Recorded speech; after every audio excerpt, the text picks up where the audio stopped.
안녕하세요. 아주 특이한 일을 겪어서 여기에 한번 사연을 소개해 볼까 해요.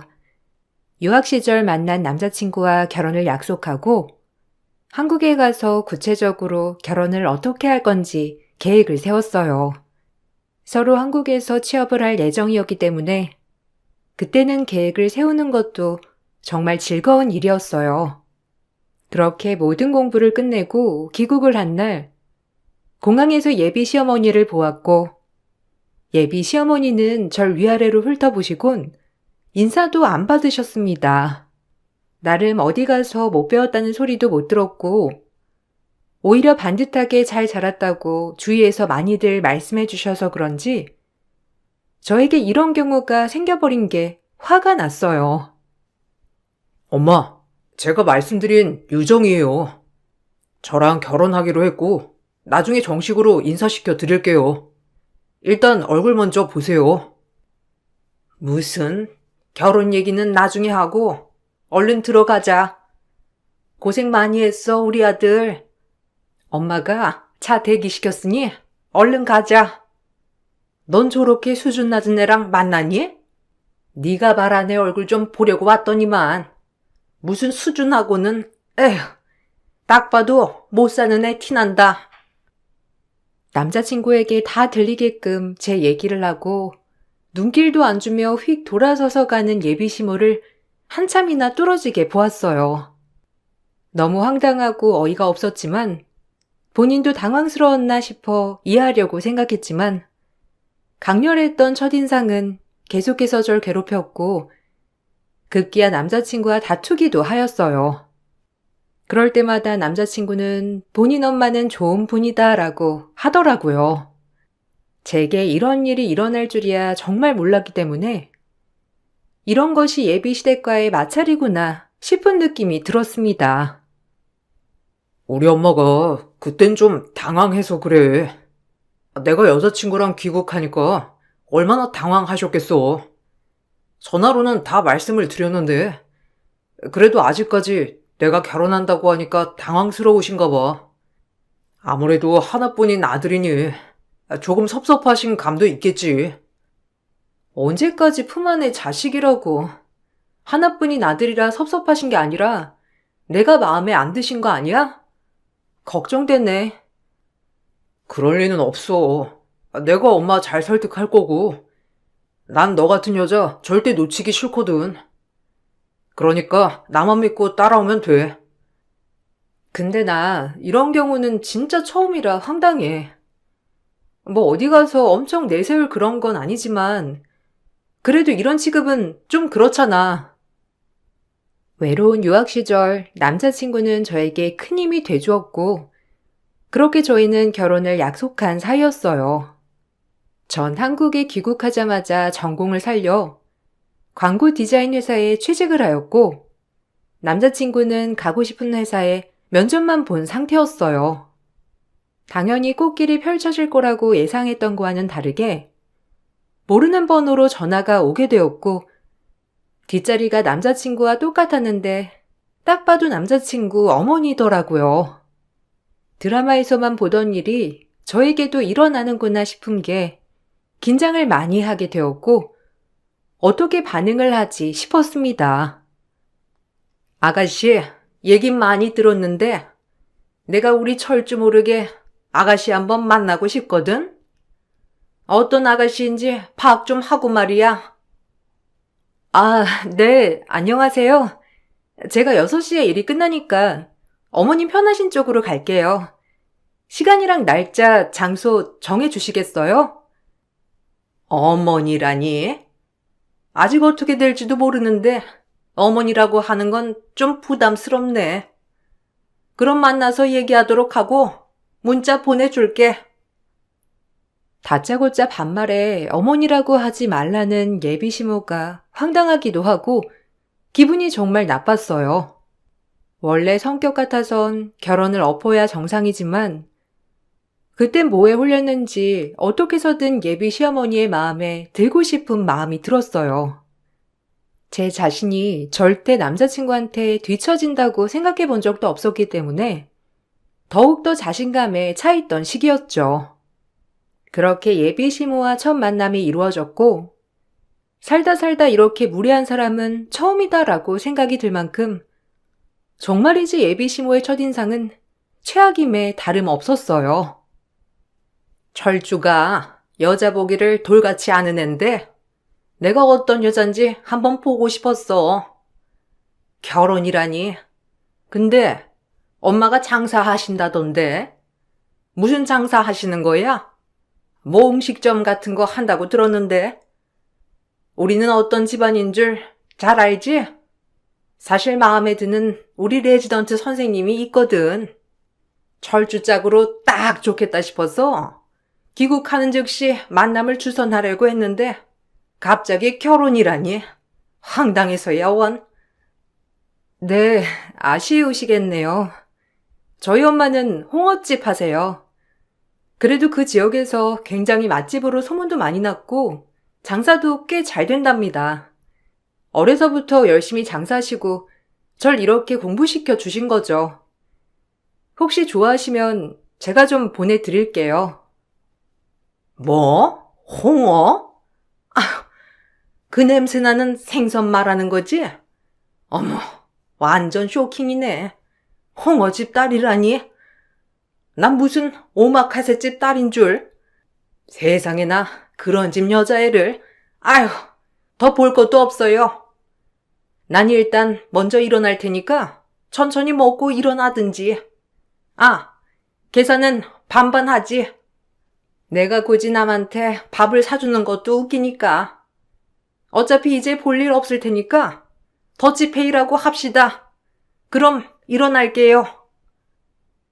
제가 뭐라고 떠들 새도 없이 예비 시모는 그렇게 자리를 박차고 나갔어요. 뭐라고 반박할 겨를이 없어 어이가 없었고 딱 본인이 먹은 것만 계산을 하고 간 예비 시모가 어이가 없어 웃음이 나왔답니다. 저 역시 저희 집을 그렇게 폄하하는 직과는 엮이고 싶지 않은 마음이 컸기 때문에 그 길로 남자친구에게 이별 통보를 했어요. 하지만 예상하셨듯 남자친구는 절 놔주지 않았고 제주도 좋게 본인 어머니를 설득했더라고요. 그렇게 남자친구와 셋이 다시 만남을 가지게 되었죠. 아가씨는 남자 구워 삼는 재주가 있나 봐. 참나. 내가 우리 철주가 하도 졸라서 허락하는 거야. 그래도 국내에서 알아주는 회사 다니고 연봉도 뭐 그만하면 괜찮고 가방줄도 기니까 이 정도면 철주랑 좀 어울리겠다 싶어서. 근데 집안은 솔직히 상대도 안 되는 거 알지? 내가 어디 나가서 말하기 진짜 창피한데 뭐 어쩌겠어. 한 가지는 양보해야 되는 거지. 엄마, 말 그렇게 하지 않기로 했잖아요. 우리는 뭐 얼마나 대단하다고. 유정아, 미안해. 엄마가 섭섭하셔서 그래. 어머님, 뭐 결혼 허락하셨다니 어머님이라고 부를게요. 저 역시 굳이 어머님이 싫다고 하는 이 결혼 진행시키고 싶지 않습니다만 철주 씨가 그렇게 제가 좋다고 헤어지질 못하겠다네요. 결혼은 당사자끼리 하는 거니 저 역시 마음에 안 드는 어머님보다 철주 씨 보고 결혼하는 거예요. 그러니까 더 이상 저희 집안 모독하지 않으셨으면 좋겠네요. 의사는 아니지만 굉장히 열심히 살아오신 저희 어머니이기도 하고 저한테 제일 소중한 분이시거든요. 그리고 막말로 철주 씨는 아직 취준생이잖아요. 어머, 말하는 것 좀 봐. 너 어쩌다가 이런 여자애한테 코가 깨인 거야? 이래도 엄마가 네 결혼을 허락해야 돼? 본인이 학벌이 좋고 회사가 좋기로써니 어디 의사 집안에 도전장을 내밀어? 나는 의사 가본 딸이었어도 고민해 볼 판국이구만. 유정아, 미안해. 유정이가 원래 이러지 않은 앤데 엄마가 자꾸 집안을 들먹거리니까 그렇죠. 제발 말 조심 좀 해주세요. 내 말이 틀렸니? 아빠도 안 계시고 홍어집이 웬 말이야 정말. 생각만 해도 비이상하지만 내가 참는 줄 알아. 홍어집 하는 게 범죄를 저지른 건가요? 어머님 말씀하시는 게 꼭 그런 취급을 하시는 것 같아 기분이 많이 언짢네요. 예비시모는 제가 말하는 것을 기가 막혀 하셨지만 전 파투가 나더라도 할 말은 해야겠다 싶었어요. 그러나 예상외로 예비시모는 노여워만 하실 뿐 결혼 준비는 그렇게 진행이 되었답니다. 하지만 처음부터 잘못 깨어진 단추가 순탄할 리 없었고 결혼을 준비하는 내내 잡음이 계속되었어요. 예비시모는 제가 뭐라든 다 간섭하시며 마음에 안 들어 하셨고 막말을 하였거든요. 내세울 게 딱 하나 의사 집안인 거 말고는 없는 예비시모는 뭐만 하면 의사 집안을 들먹이면서 제 길을 꺾으려 했답니다. 세상에나, 지금 웨딩홀을 여기서 한다는 거니? 너 우리 집안이 어떤 집안인 줄 알고 이런 허접한 데를 고른 거야? 아, 엄마, 왜 그래요? 단독홀이고 예쁘구먼.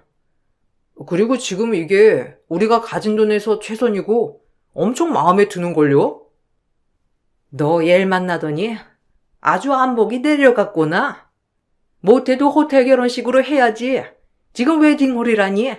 남사스러워 정말.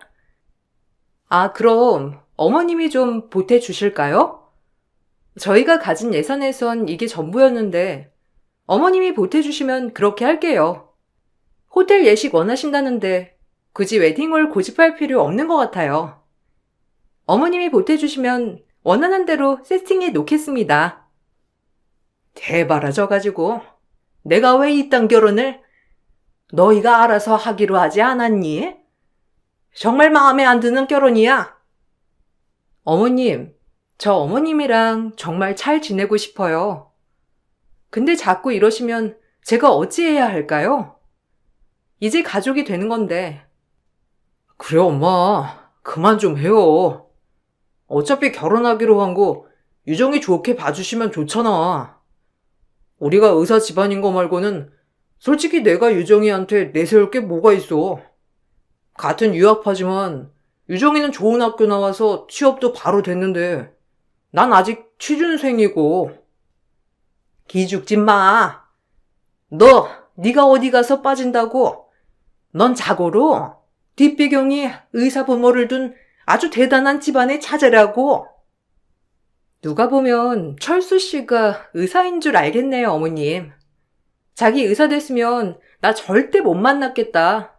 어머님이 어마어마하시네. 늘 대바라지게 맞받아치곤 했지만 전 예비시모와 정말 잘 지내고 싶었어요. 하지만 예비시모는 제 말을 듣는 둥 마는 둥 늘 본인의 집안을 내세우며 절 구박하곤 했답니다. 그렇다고 저희 결혼에 돈을 많이 보태주시거나 한 것도 아니었고 그저 말만 얹으면서 저에게 막말을 퍼부었던 거예요. 더욱 마음 아팠던 건 저희 엄마는 예비 남편을 정말 마음에 들어 했어요. 예비 시어머니가 저에게 막말한 것은 모른 채로 그저 행복하게 결혼 준비가 진행되어 가는 줄 알았던 엄마였거든요. 우리 유정이가 외동으로 커서 정말 좋은 짝을 만났으면 했는데 절주같이 다정한 남자를 만나서 너무 좋아. 절주도 좋은 회사에 들어갈 거고 하니까 기죽지 마. 항상 나한테 미안해하는 거 보면 엄마가 마음이 안 좋아서 그래. 어머님, 감사해요. 제가 얼른 자리 잡아서 어머님이랑 유정이 더 행복하게 해드릴게요. 지금은 물론 취준생이지만 결혼해서 자리 잡으면 어머님 모시고 효도여행도 많이 다닐 거니까 걱정하지 마세요. 아셨죠? 유정이 낳아주셔서 정말 감사합니다. 우리 유정이가 아빠도 없이 나한텐 아주 보물 같은 딸이었지. 자네를 믿으니까 내가 우리 유정이 시집 보내는 거야. 알죠. 어머님도 아들 하나 더 생긴다고 생각하세요. 유정이는 제가 든든하게 잘 보살필 거니까 어머님은 마음 푹 놓으셔요. 아직 직업이 없던 남자친구였지만 엄마는 남자친구의 가능성을 높이 산다며 정말 좋아했어요. 다른 시댁에서 아무도 반가워하지 않았지만 저희 엄마는 그것도 모른 채 남자친구를 높이 평가해 주셨거든요. 그러던 중 남자친구와 사소한 트러블로 마찰이 생겨버렸고 늘 다정하고 자상했던 남자친구는 제 앞에서 갑자기 잘난 척을 하며 저를 무시하는 본성을 드러냈어요. 그 모습을 보면서 피는 못 속이겠구나 싶은 마음이 덜컥 들어버렸고 그 길로 남자친구와의 결혼을 조금 고려해 봐야겠다 싶었어요. 엄마가 모피는 꼭 가래잖아. 그냥 해주면 안 돼? 가뜩이나 너 마음에 안 들어 하시는데 그냥 좀 맞춰줘라. 우리 둘이 돈으로 결혼하는 건데 내가 어떻게 모피를 해드려. 나도 이제 막 취업했고 엄마가 내 뒷바라지 해준 거 다 갚지도 못하고 시집 가는 건데 나한테 큰 돈이잖아. 1,000만 원짜리 모피를 해오라는 게 말이 돼? 당신은 내 사정 알면서 그래? 이래서 집안을 보나 보다. 아니 너 유학 보낼 정도면 니네 엄마도 좀 버시는 거 아니야? 지역에서 유명한 홍업집이라며. 그 돈 벌어도 난 못해가. 어떻게 엄마한테 1,000만 원짜리 모피를 해달라고 하냐고. 내 힘으로 할 거니까 그리 알아. 아우 진짜 수준 안 맞네. 막말로 네가 나 같은 배경 가진 남자랑 결혼할 수 있어? 너 하나 잘났지. 네 집안 뭐 볼 게 있냐고. 엄마가 사람들한테 설명하기 창피하다고 했을 때도 나는 널 사랑하니까 괜찮다고 얼마나 설득했는데 그거 하나 못 맞춰주다니. 지금 그 말 후회 안 하지? 그런 말 다 했네. 볼 거 없는 집안이라 왜 엮이려고 그래? 어디 잘난 집안 자주 만나서 잘 살아봐 그럼. 남자친구의 말에 너무나 충격을 받은 저는 그 길로 돌아서 버렸고 남자친구는 제 앞에서 무릎을 꿇고 본인의 뺨을 철썩철썩 치며 자책했어요. 그 모습을 보는데 사실 내가 알던 남자친구가 맞나 싶으면서도 불쌍하고 또 화나고 복잡한 마음이 들더라고요. 저 역시 바로 사달을 내야 맞는 거지만 이렇게 본인을 스스로 쳐가며 자책하는 남자친구를 보자 마음이 약해지는 건 사실이었죠. 말은 주워 담을 수 없는 거 알지? 철주 씨 천성이 드러난 거야. 이제껏 우리 집안을 볼품없는 집안이라고 생각했겠지. 내가 잘못이야. 진짜 미쳤나 봐. 하도 엄마한테 세뇌를 당해서 나도 모르게 나온 거야. 내가 설마 그렇게 생각했겠어? 그러니까 말이야. 그렇게 생각할 줄 몰랐는데 그랬다니 나야말로 더 충격이었지. 이 김에 끝내는 게 맞겠어. 아니, 절대 다신 그런 말 입에 꺼내는 일 없을 거야. 그러니까 한 번만 봐주라. 나 너한테 그동안 엄청 잘했잖아. 그리고 장모님한테도 얼마나 잘했는지 알잖아. 제발 단 한 번의 기회를 주면 안 되겠니? 너만 바라보고 너한테 잘할게. 본인이 한 말을 어떻게 잊으라는 거야? 솔직히 어머님이랑 다를 게 없잖아. 당신은 다르다고 생각했는데 실망했어. 다신 너 실망시키는 일 없을 거야. 그날 내가 얼마나 자책했는 줄 알아? 진짜 미안해. 평생 네 돌쇠가 될게. 그동안 참 잘했던 남자친구였기에 한 번의 기회를 더 주기로 마음을 먹었고 결국 결혼 준비는 계속 진행이 되었답니다. 그러던 어느 날 남자친구와 같이 백화점에서 나오는데 한 중년 남성이 다가왔고 남자친구는 그 모습을 보고 절 다른 데로 유인시키더라고요. 그 남자는 저희를 보고 씩 웃으면서 돌아섰고요. 제가 어찌된 일이냐고 묻자 남자친구는 변명을 했어요. 정신 이상한 남자야. 우리 엄마한테 정신과 진료받았던 사람인데 내가 아들인 걸 어떻게 알고 자꾸 나한테 접근하는 거야. 어머, 그럼 너무 위험한 거 아니야? 제정신도 아니라며. 이렇게 따라다닐 정도면 신고해야지. 뭐 하고 있는 거야?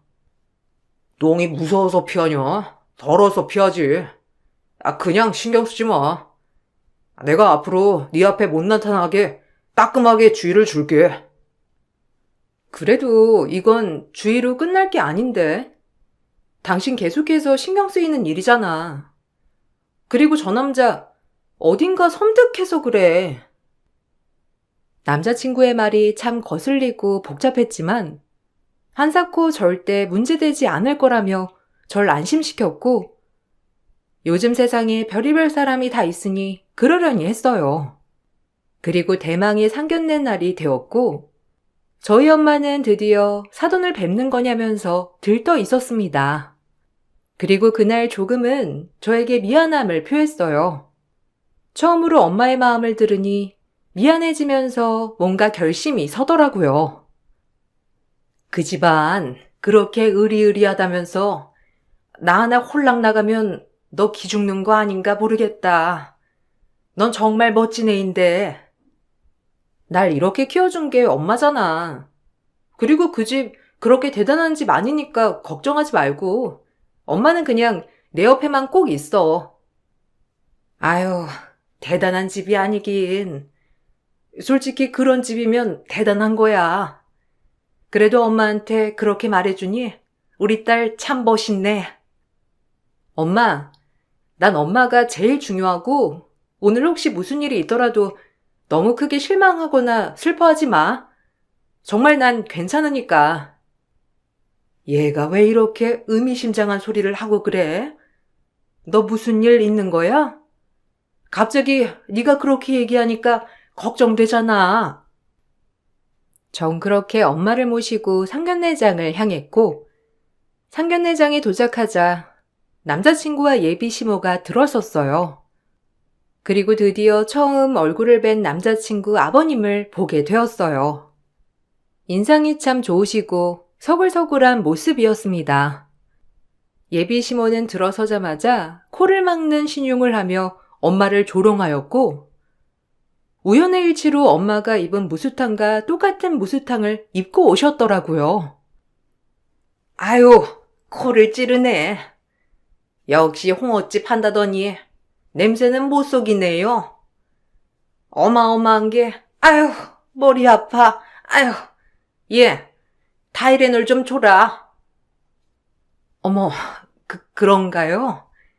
옷에는 안 뱄을 줄 알았는데 죄송합니다. 제가 아무래도 평생 이 장사만 하다 보니 냄새가 몸에 뱄나 봐요. 어머님, 말씀 함부로 하지 마세요.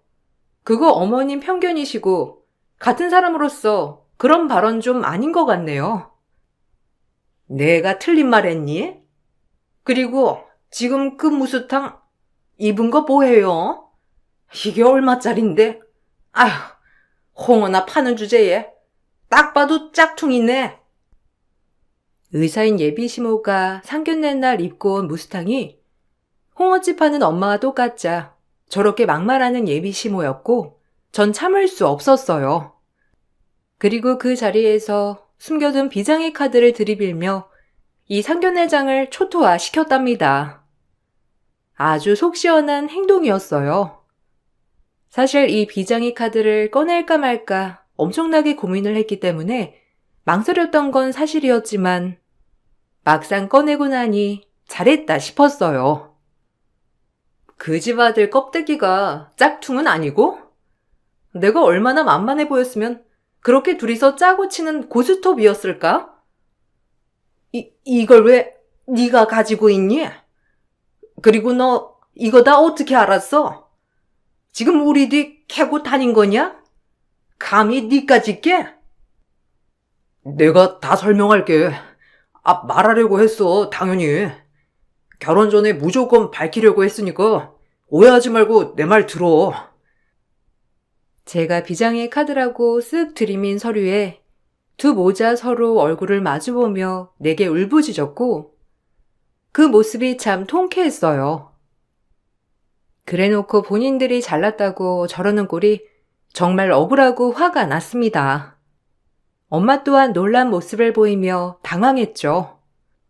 그 서류 봉투에는 남자친구의 진짜 아버지와 찍은 사진, 그리고 진짜 아버지 밑에 딸랑 남자친구밖에 없는 등본이었어요. 당신 의사인 건 알겠는데 여기 아저씨는 누구세요? 아빠라고? 의사 집안이라더니 아빠는 범죄자 아니고? 그리고 당신이랑 진짜 사는 아저씨는 당신 뒤에 이렇게 장성한 아들이 있는 줄 모르잖아요. 이걸 다 속이고 의사 집안 아들이라고 설치다니. 솔직히 난 그럼에도 결혼하려고 했어. 철주 씨는 날 너무 좋아해줬고 내가 고마운 것도 많았으니까요. 하지만 당신이 우리 엄마한테 하는 거 보니 도저히 가만 못 두겠네요. 저 이대로 가만 안 있을 거고 이제 제가 어떻게 하는지 보세요. 아니, 유정아, 너 그걸 어떻게 알았어? 엄마한테 혼외자가 있는 거 절대 그 아저씨가 알면 안 돼. 제발 봐주라. 그리고 그 남자는 정신병자라고 했잖아. 내 말을 들어야지. 왜 모르는 사람 말을 듣고 그래? 엄마도 변명 좀 해보세요, 제발. 네가 그걸 어떻게 알아? 너 내 뒤 캐고 다닌 게 얼마나 중대한 범죄인 줄 알아? 홍어집 딸 주제에 뭐라는 거야? 뭐? 홍어집 딸 주제? 당신이 뭔데 내 딸한테 소리를 질러? 내가 내 딸 때문에 참았는데 못 참겠네 더 이상은. 저희 엄마는 예비 시모가 저에게 소리친 모습을 보자 식탁에 있던 파절이를 예비 시모 머리에 들이부었습니다. 그 모습에 예비 시모는 경악을 했고 저희 엄마는 질세라 양파며 전이며 모든 것을 얼굴에 냅다 집어 던지기 시작했죠. 보아하니 지금 내 딸이 속임을 당한 것 같은데 그래 놓고 내 딸한테 고성을 질러?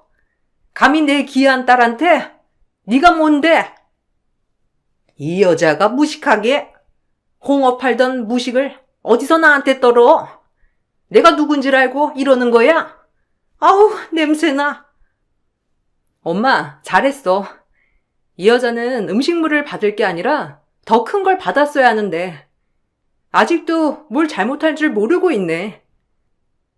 사실은 이러했어요. 그때 백화점 앞에서 저희를 보고 씩 웃고 가던 아저씨는 남자친구의 친아버지였고 무려 정가 3범인 사기꾼이었어요. 풋풋한 의대생이었던 예비시모가 철없던 나이에 만났던 남자였고 그로 인해 남자친구를 낳은 거죠.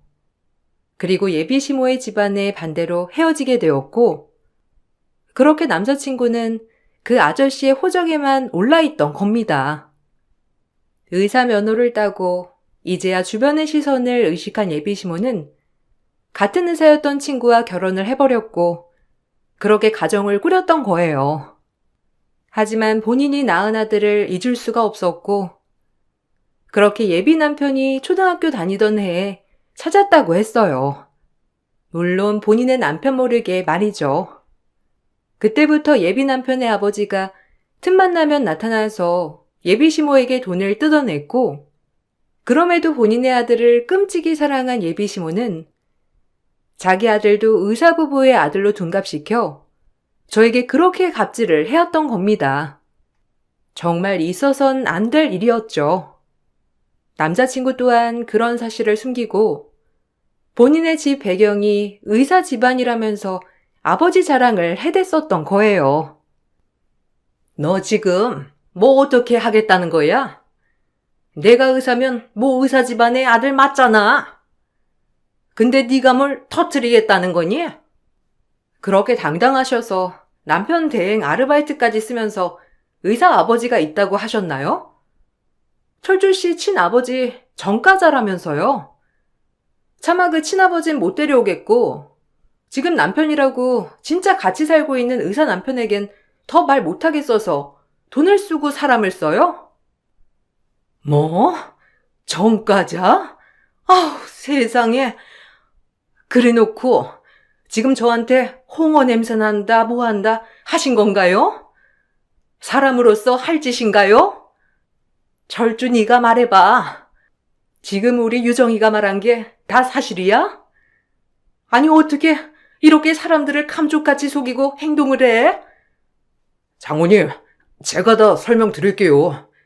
유정아, 일단 진정하고 얘기해야 할 얘기들이 많지만 진정부터 하는 게 좋을 거야.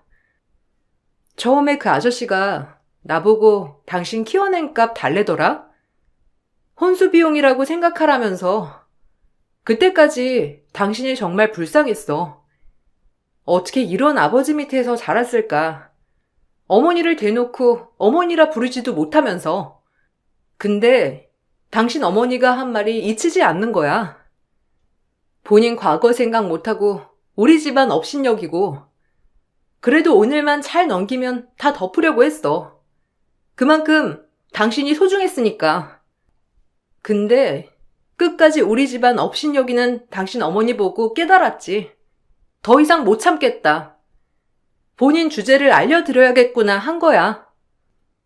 아이고, 두야. 무슨 이런 일이. 아줌마, 여기 냉수 한 잔만 가져다 줘요. 이런 여자는 냉수 한 사발을 맞아야 정신 차리지.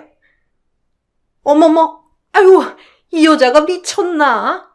아, 왜 이렇게 우악스러워? 철주야, 엄마 좀 살려줘라. 내가 아주 이런 여자랑 말을 못하겠네.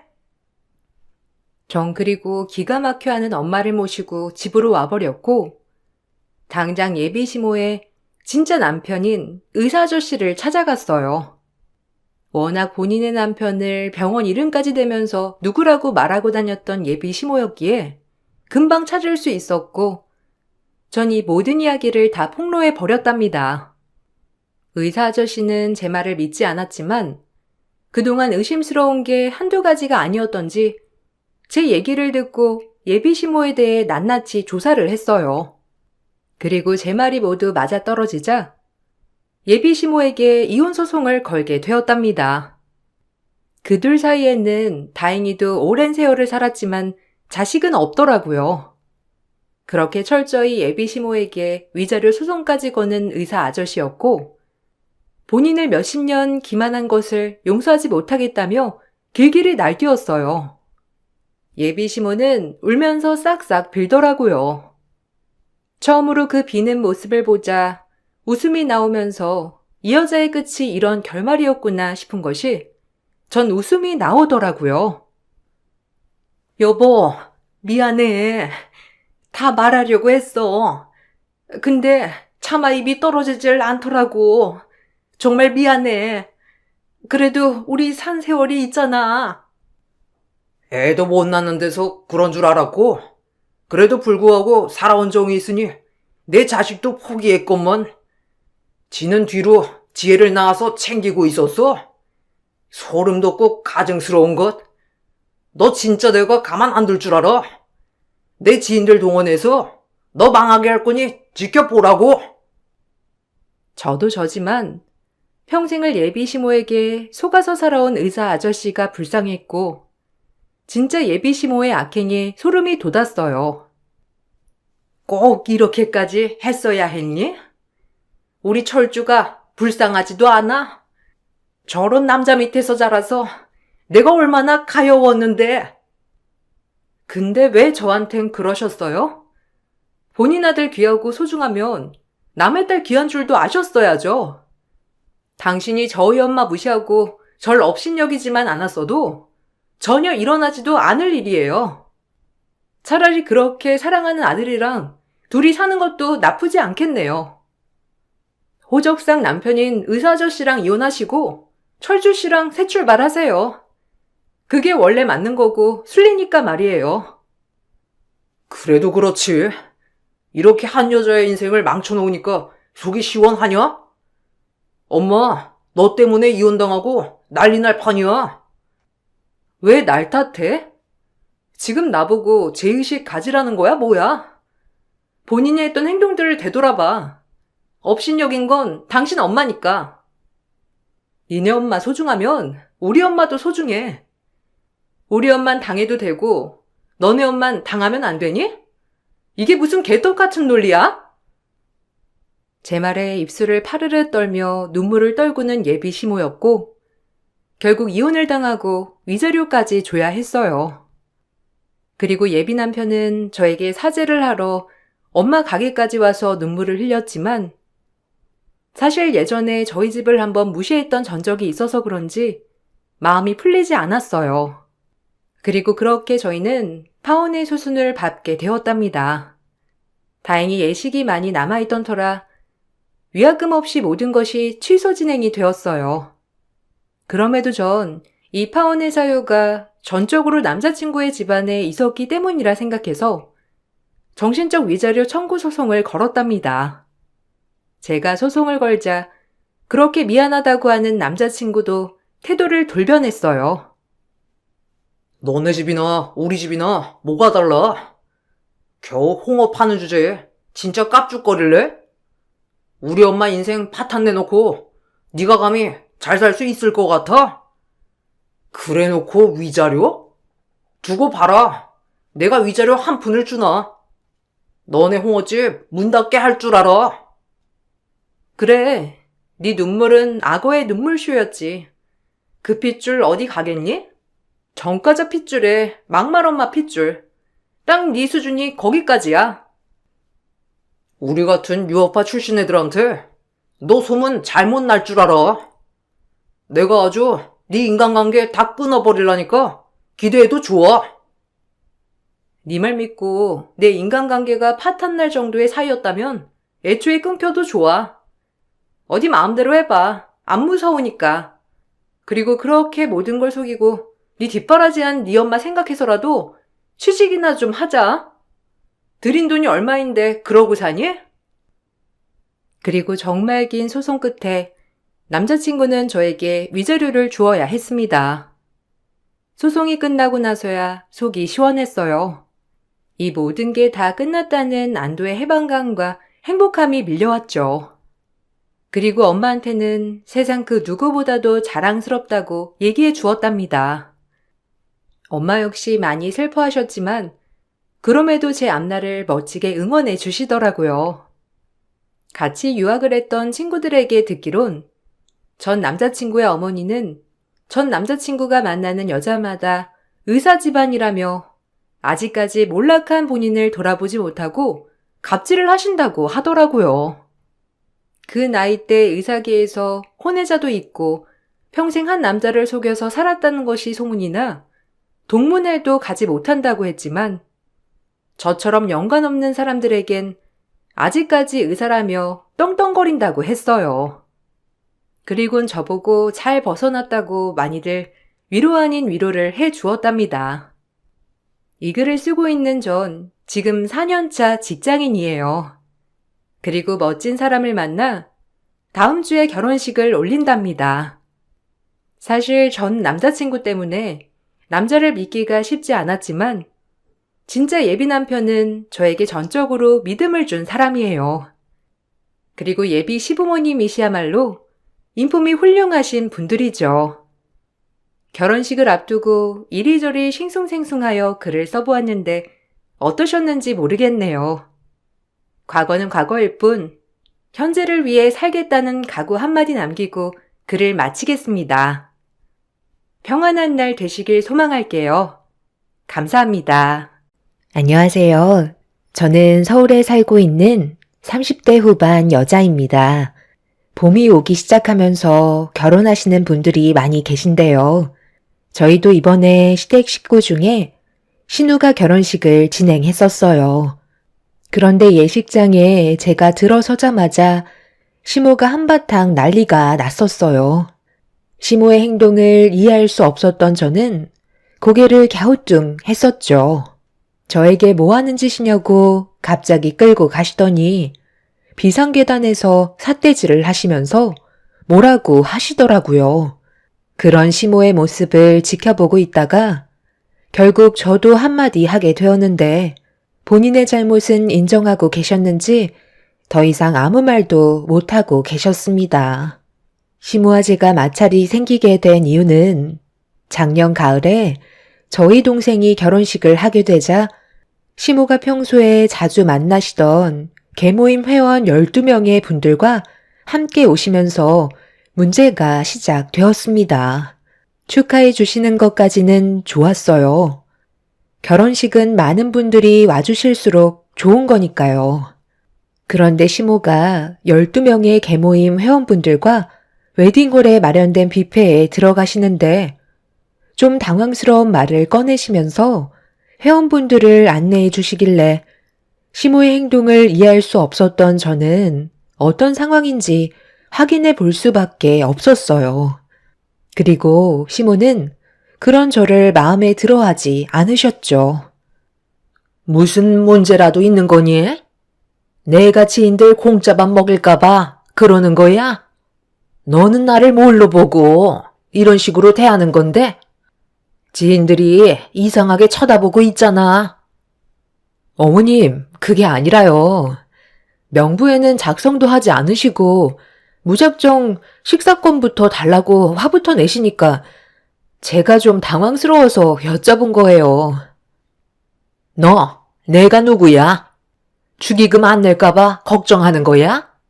올해 동생 결혼식이라고 무상으로 밥 먹을까봐 엄청 예민한 반응을 보이는데 시애미가 지금 이런 취급을 받아야 하는 거냐고.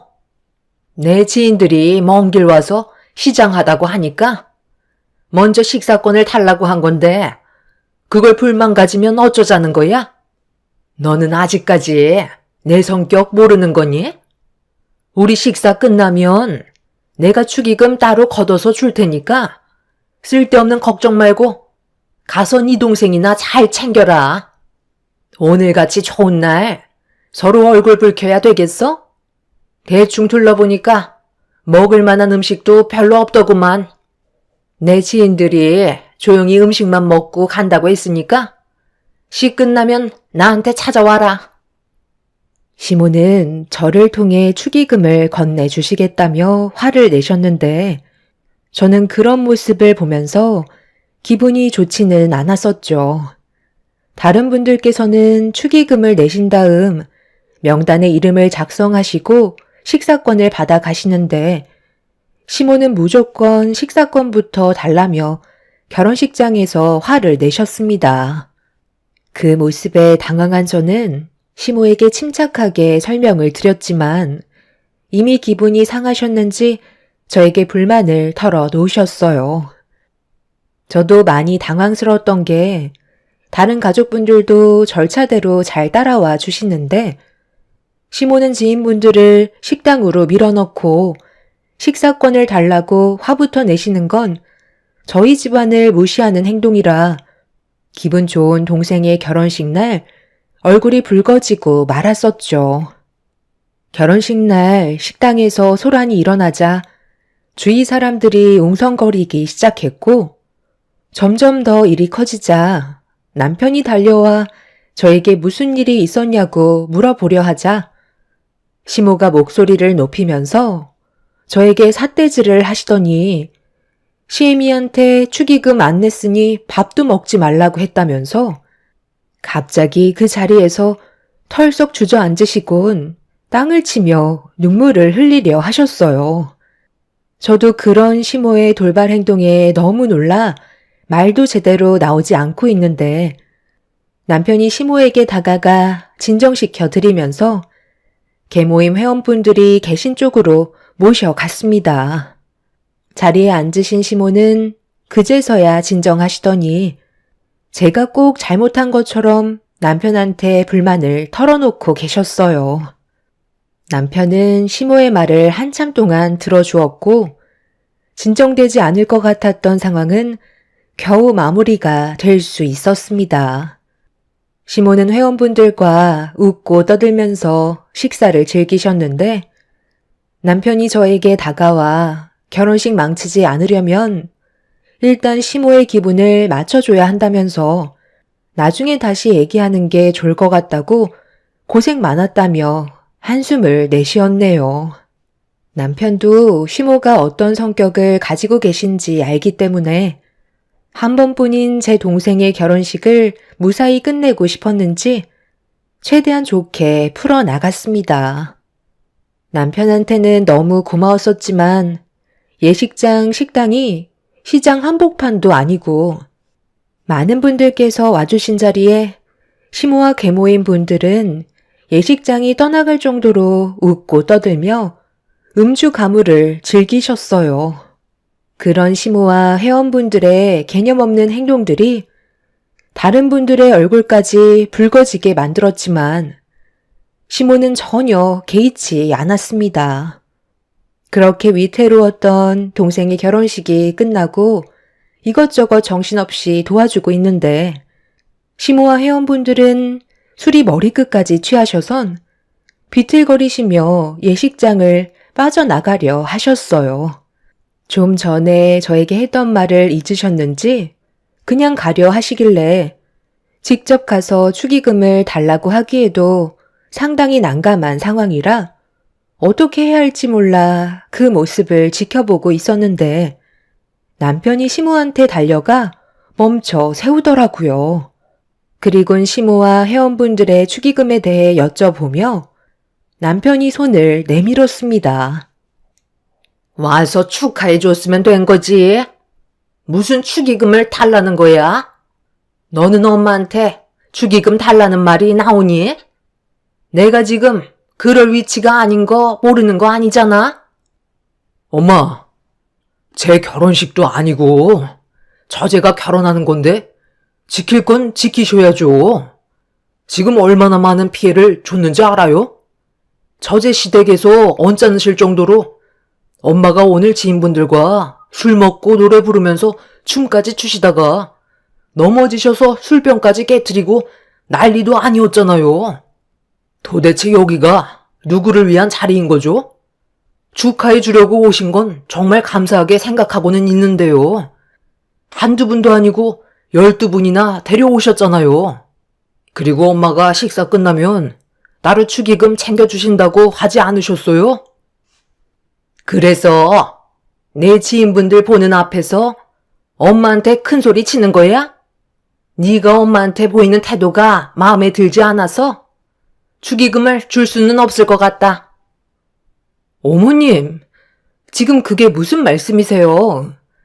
가족끼리 더 조심해야 된다는 거 모르세요? 왜 이런 식으로 일을 진행하시려는지 정말 이해를 못하겠어요. 너, 지금 내 아들 믿고 주둥이를 나불거리고 있는데 계속 이런 식으로 나오면 내가 얼마 되지도 않는 축의금 내고 싶을 것 같니? 나중에 따로 받아가라. 사돈, 지금 이게 뭐 하시는 거예요? 제 딸 결혼식 축하해 주려고 오신 거예요? 아니면 망치려고 오신 건가요? 아까부터 멀리에서 지켜보고만 있었는데 이건 도가 지나친 행동 같은데요? 그냥 축하만 하시고 가시는 것도 아니고 계모인 회원분들 죄다 데리고 오셔서는 식당에서까지 난리를 치셨으면 어느 정도 미안한 마음은 있으셔야 하는 거 아니에요?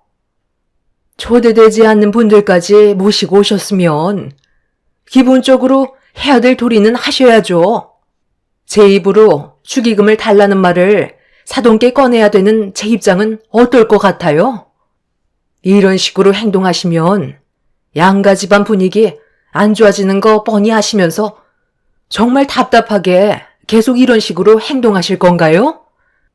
막말로 여기가 무슨 시장 바닥도 아니고 저희는 전혀 즐겁지도 않고 사돈의 생각 없는 행동들 때문에 제 딸의 한 번뿐인 결혼식 기분 좋게 마무리하지도 못했다고요. 사돈께서 말씀하신 대로 얼마 되지도 않는 축의금 지금 당장 주고 가시면 좋을 것 같네요.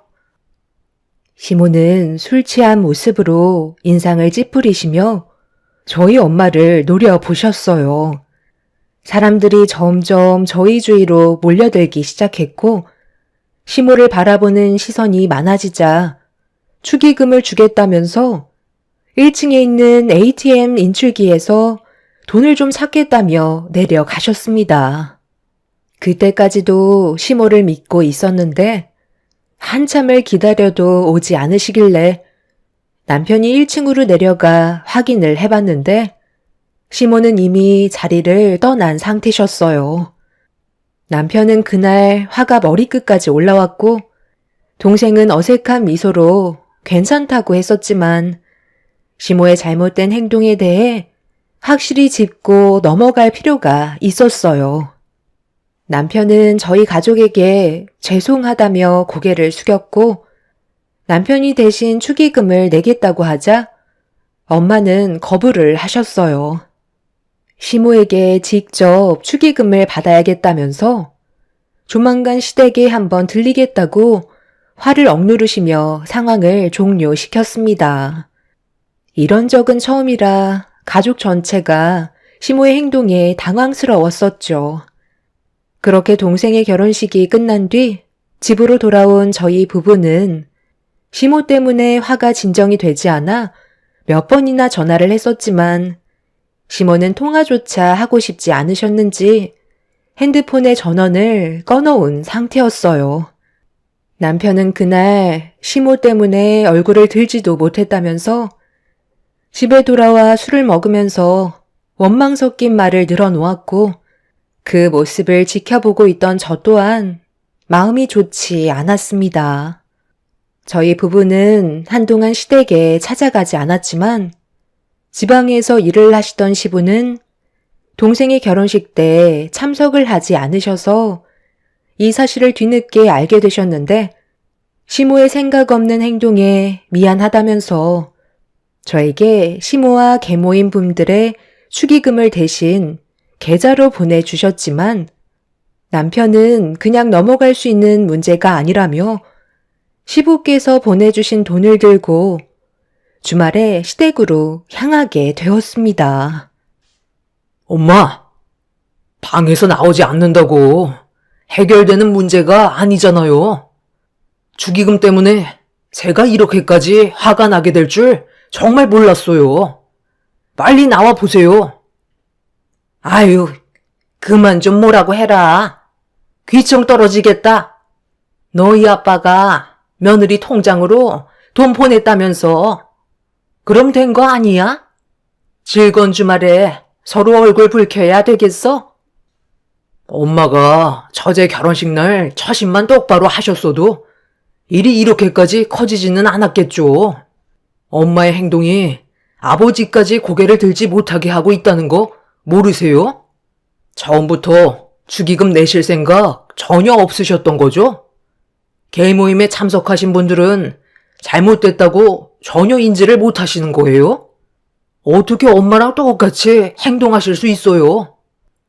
나는 그냥 조용히 밥만 먹고 오려고 했었지. 인원수만 채워주는 게 어디니? 축의금 낼 생각이었으면 그렇게 많은 회원들 데려가지도 않았을 거야. 그런데 하도 난리를 치니까 어쩔 수 없이 축의금을 주려고 했는데 한 명당 5만 원이라며. 그럼 나까지 포함해서 65만 원인데 그 큰 돈을 나 혼자 어떻게 내니? 그래서 도망치신 거예요? 식사는 하셨는데 돈은 내고 싶지 않아 어른답지 못한 행동을 보이신 거네요. 제 결혼식이었다면 아무 말도 하지 않았을 텐데 이건 제 동생 결혼식이었다고요. 어머님 때문에 저까지 동생 얼굴을 못 보고 있는 상황이에요. 여기 아버님께서 제 통장에 입금해 주신 100만 원 돌려드릴게요. 저희 가족한테 제대로 사과하시고 어머님께서 최대한 빨리 모든 걸 바로 잡아주셨으면 좋겠어요.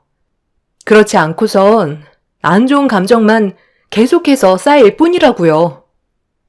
시모는 제가 불만을 털어놓자 입을 꾹 닫으신 채 아무 말도 하지 않으셨어요. 축의금 하나 때문에 서로의 감정은 점점 더 안 좋아지고 있었지만 시모는 끝까지 축의금을 주려 하지 않았습니다.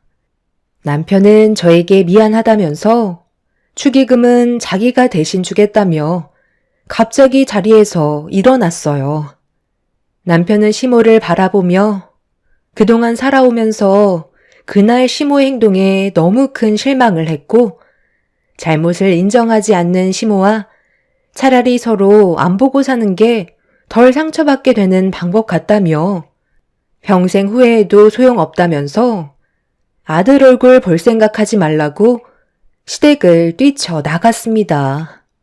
시부가 화를 냈는데도 시모는 미동조차 없길래 저도 더는 용서해 드릴 마음조차 남아있지 않아 남편의 뒤를 따랐습니다. 그렇게 시모와의 인연을 끊어버리게 되었고 더 이상 만날 일이 없을 거라 생각했었어요. 저희 부부는 때 되면 시부와 따로 만나 외식을 한다든지 그런 식으로 시모와 마주치게 될 상황들을 최대한 만들지 않았습니다. 차라리 이런 관계가 오히려 저와 남편한테 스트레스를 주지 않아 마음이 한결 편했었어요. 그렇게 몇 달 동안 시모와 연락을 끊고 지내고 있었는데 어느 날 신우가 저에게 전화를 걸어왔어요. 신우는 저와 관계가 나쁘지 않았기 때문에 서로의 안부를 물으며 순조롭게 대화를 이어나가고 있었죠. 신우도 워낙 바쁜 삶을 살고 있어서 얼굴 볼 시간이 거의 없는데 저에게 전화를 한 이유는 좋은 사람이 생겨서 결혼까지 생각하고 있다며 몇 달 전에 제 동생이 결혼식을 올렸을 때 예식장은 어땠는지 이것저것 물어보고 있었습니다. 그런데 신우가 주말에 시댁에서 얼굴 좀 볼 수 있냐고 결혼식에 대해 궁금한 걸 직접 만나서 대화하길 원하길래 제 동생 결혼식 날 시모가 어떤 일을 저질렀는지에 대해 처음 설명을 해주면서 시댁에는 가지 못할 것 같다며 저희 집에서 만나기로 결정하게 되었어요. 신우도 그런 사실을 전혀 알지 못하고 있던 터라 많이 당황스러워 했었죠. 결혼식에 참석하지 못했던 신우는 그때 당시 해외에 출장 중인 상태라 제 동생 결혼식에 참석하지 못한 상태였었죠. 그렇게 며칠 뒤 신우가 저희 집에 와서 결혼식에 대해 궁금한 걸 이것저것 물어보며 좋은 시간을 보내고 있는데 시모가 신우에게 전화를 걸었어요. 미니야, 언제 올 거니? 엄마 목 빠지게 기다리고 있는데. 오늘 온다고 하지 않았어? 지금 어디쯤 오고 있는 거야? 저녁 준비 거의 다 끝나가는데. 아, 지금 오빠 집에 잠깐 들렸어요. 결혼식 문제 때문에 물어볼 게 있어서 대화하다 보니 시간이 좀 길어지긴 했는데 이제 다 끝나서 들어가려고요. 네가 거길 왜 가? 결혼식에 대해 궁금한 게 있으면 엄마한테 물어보면 되는 거지. 빨리 집으로 곧장 와라. 엄마가 걔들이랑 지금 안 좋은 상황인 거 모르니?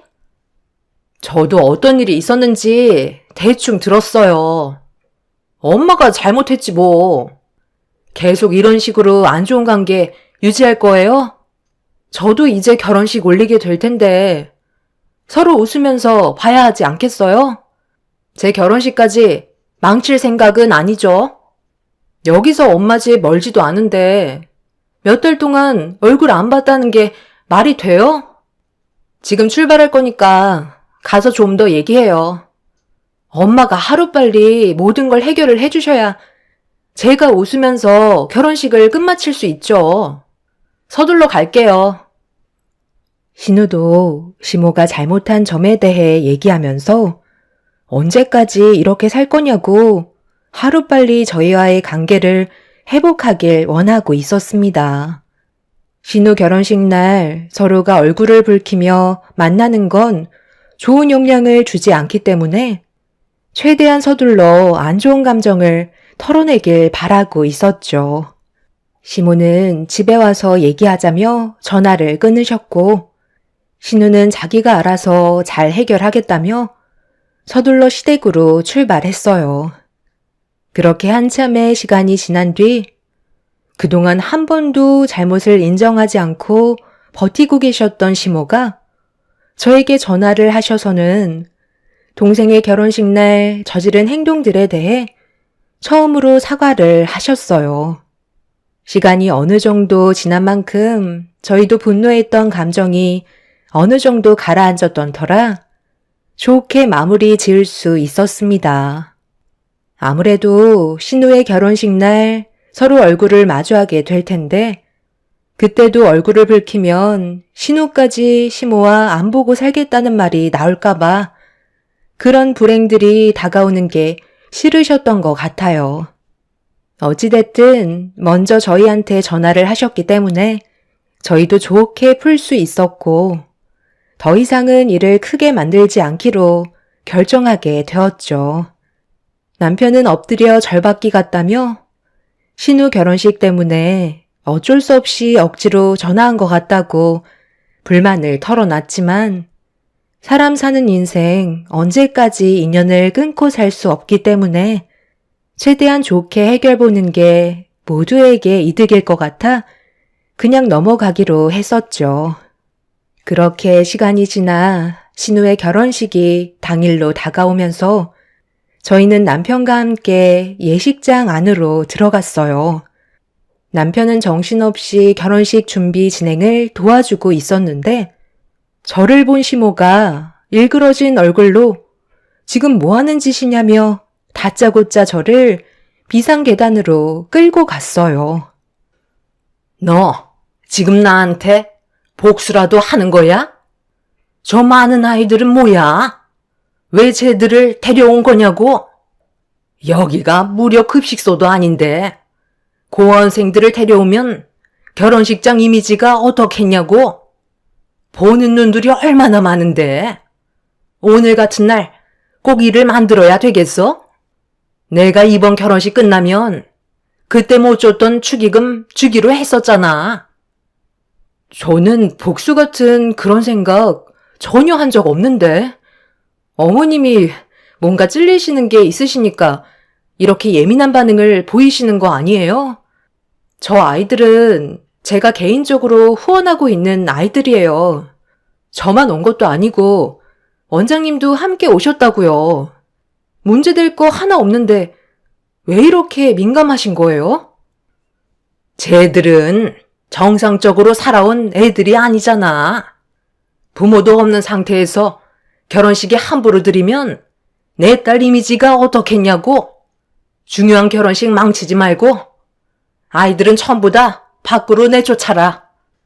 결혼식이 무슨 애들 장난도 아니고 저렇게 우르르 몰려다니면 괜히 쓸데없는 오해를 살 수도 있는 거라고. 네가 당장 내쫓지 않으면 내가 애들 끄집어내서 밖으로 쫓아내 버릴 거다. 알겠니?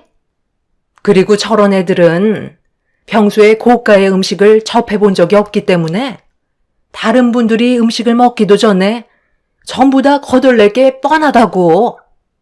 원장이라는 사람한테 길 건너편에 패스트푸드점 많으니까 가서 햄버거나 하나씩 사 먹으라고 돈 몇 푼 쥐어주고 보내버려라. 그렇게 하지 않으면 아주 깽판을 놓을 거니까 내 딸 결혼식 망치지 않으려면 애들은 조용히 내보내는 게 좋을 거야.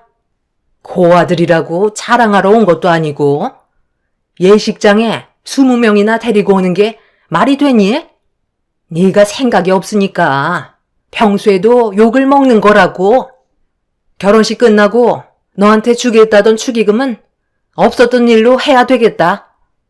너 때문에 지금 내가 받고 있는 정신적인 스트레스가 얼마나 큰 줄 아니? 내가 발로 걷어차서 내쫓기 전에 서둘러 처리해야 될 거다. 저는 시모가 왜 화를 내고 계신 건지 이해할 수가 없었어요. 축의금을 내지 않겠다는 것도 아니었는데 시설에서 자란 아이들이라고 무조건 내치려는 행동들이 저로서는 받아들이기가 힘들었었죠. 시모는 다시 저를 데리고 식당에 가만히 앉아있는 아이들한테 손가락질을 하며 당장 내쫓으라고 저에게 지시를 하고 있었습니다.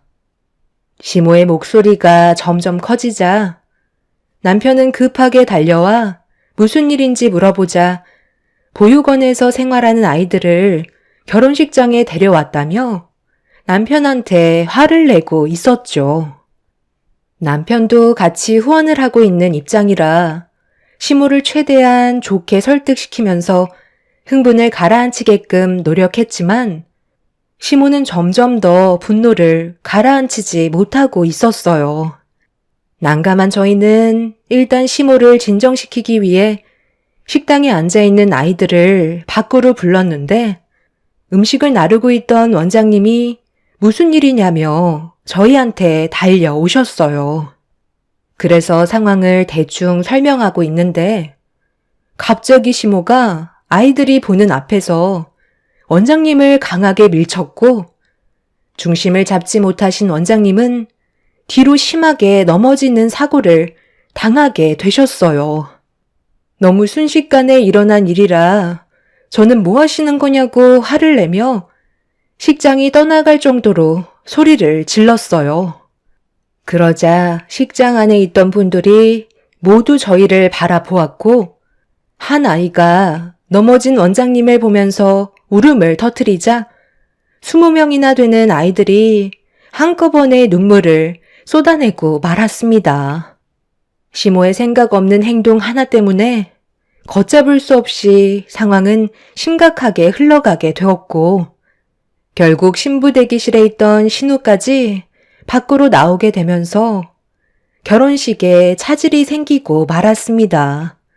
신우는 울고 있는 아이들이 있는 곳으로 급하게 뛰어오더니 어떻게 된 거냐며 저에게 물어보길래 시모의 행동에 대해 설명을 하자 신우는 많은 사람들이 보는 앞에서 시모에게 목이 터져라 소리를 질렀어요. 그런 모습에 시모는 당황하고 있었어요. 엄마, 지금 제정신이에요? 무슨 짓을 저질렀는지 아냐고요. 엄마는 왜 항상 멋대로 행동하시는 거예요? 무슨 일이 생겼으면 일단 상황 파악을 하시고 저한테 물어보면 안 되는 거예요? 무조건 몸이 먼저 움직여야 되는 거냐고요. 엄마 밀치신 분이 보육원 원장님인 거 알면서 아이들이 보는 앞에서 어른답지 못한 행동을 하셔야 했어요? 여기 있는 아이들은 제가 데려오라고 오빠한테 부탁한 거예요. 저도 꽤 오래전부터 아이들한테 후원을 하고 있었다고요. 제가 결혼하니까 앞으로 자주 얼굴 못 보게 될 것 같아 제대로 된 밥이라도 한 끼 먹이고 싶어서 아이들 좀 데려와 달라고 부탁한 건데 그게 뭐가 잘못됐어요? 뭐라고? 아니, 나는 그런 말을 들은 적이 없었는데 내가 미리 알았더라면 이렇게까지 난리를 치지 않았겠지. 저는 그런 것도 모르고 아이고 죄송합니다. 며느리 너는 나한테 진작 설명을 했어야지. 너 때문에 이런 일이 벌어진 거잖아. 이건 내 잘못이 아니라 전부 네가 잘못한 거니 책임은 너한테 있는 거다. 어머님, 정말 너무하시네요.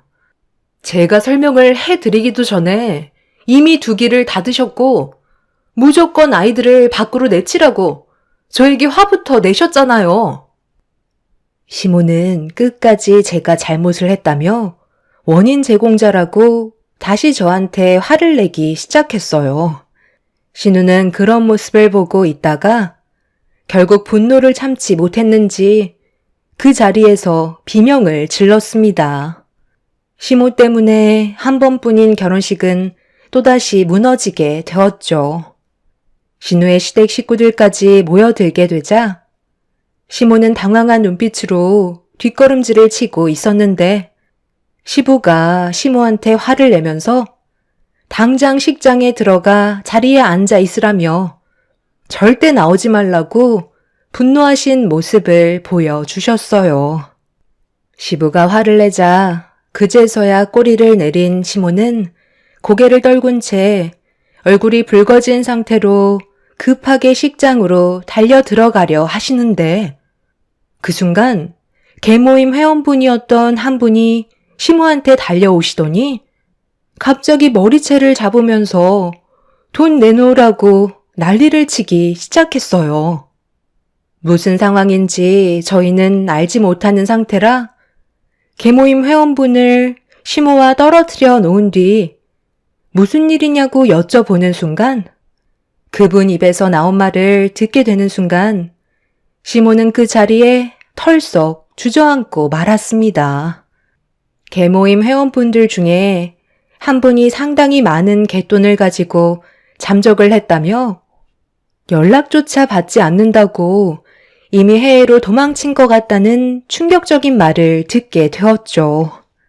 문제는 시모가 상당히 많은 재산을 갯돈에 집어넣고 있었다는 걸 저희는 뒤늦게 알게 되었는데 그 돈이 무려 2억이나 되는 돈이었고 상당히 많은 회원분들의 돈을 한꺼번에 가지고 사라져버린 그 사람을 잡기 위해 경찰에 신고를 했지만 해외로 도망친 상태에서 잡기란 쉽지 않다고 상당히 오랜 시간이 소요될 거라는 말을 듣고 말았죠. 몇 달 전에 개모임에 회원 한 명이 들어왔었는데 그 사람을 소개해준 분이 바로 시모였던 거였어요.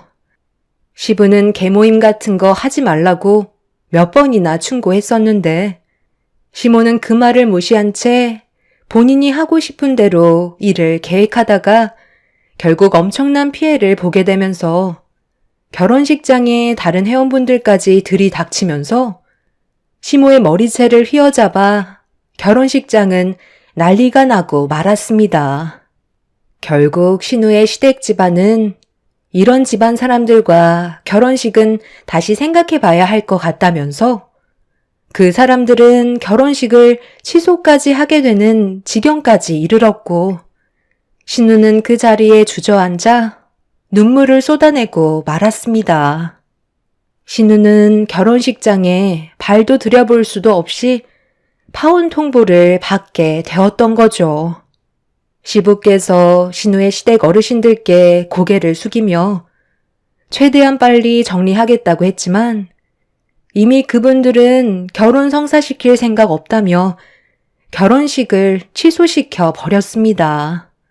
시모의 잘못된 행동들이 결국 신우의 행복마저 빼앗아가 버리고 말았죠.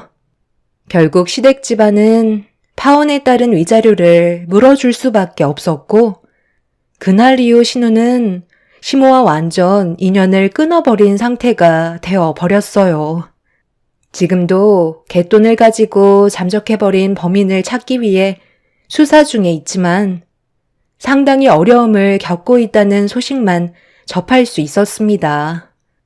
시모는 신우의 결혼식이 파혼과 갯돈을 사기 맞았다는 거에 상당한 충격을 받았는지 방에서 한 발자국도 나오지 않고 있는 중이라고 앞으로 어떻게 살아야 할지 모르겠다며 시부는 매일같이 한숨을 쉬고 계시네요. 저희 부부도 정말 막막하기만 하네요. 앞으로 계속 이런 식으로 살아야 하는 건지 모르겠어요.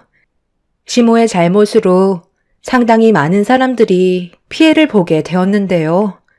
시부는 그런 시모와의 관계에 대해 상당히 고민을 하고 계신 중입니다.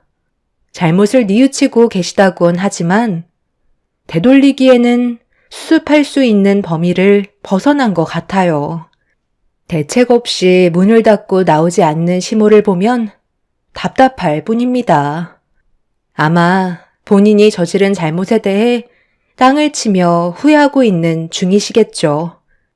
결국 뿌린 대로 모든 걸 걷어들이게 된 것 같네요. 제 사연 들어주신 분들, 시작되는 월요일 사고 없이 여러분들의 가정이 평안하시길 기원 드립니다. 감사합니다. 안녕하세요. 저는 최근에 시댁 집안 식구들과 마찰이 좀 있었어요. 그리고 이 문제로 두 형님이 몰랐던 사실이 밝혀지게 되면서 집안은 쑥대밭이 되어버렸습니다.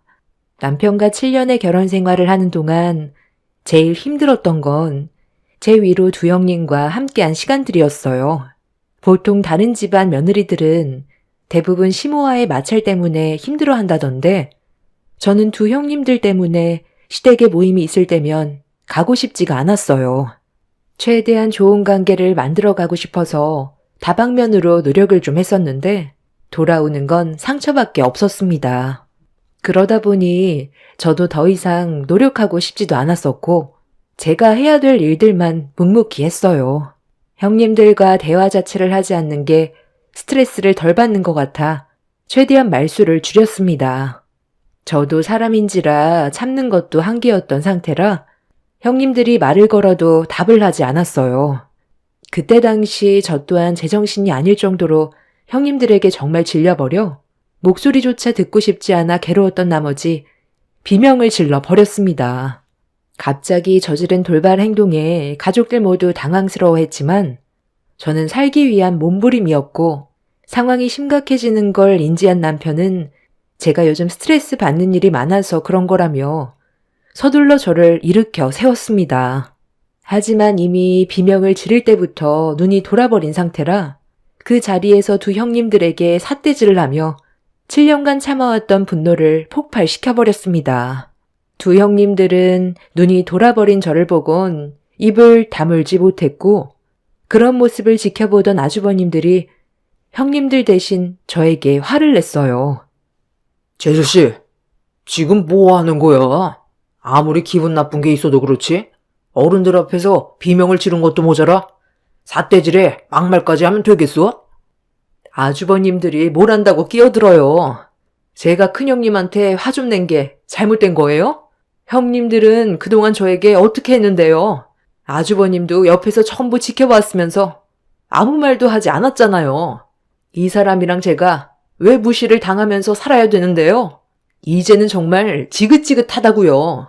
한두 번도 아니고 얼굴 볼 때마다 이 사람은 연봉 2천밖에 안 되고 아주버님들은 연봉 2억이나 된다면서 저희 부부 무시했잖아요. 돈을 많이 벌던 적게 벌던 그게 그렇게 중요한 거예요? 저희는 만족하면서 살고 있는데 왜 형님들이 난리인 거죠? 도와주는 것도 아니면서 무시하는 그런 발언 정말 듣고 싶지 않아 대꾸하지 않은 건데 뭐가 잘못됐어요? 이러니 내가 동서를 마음에 들어하지 않는 거야.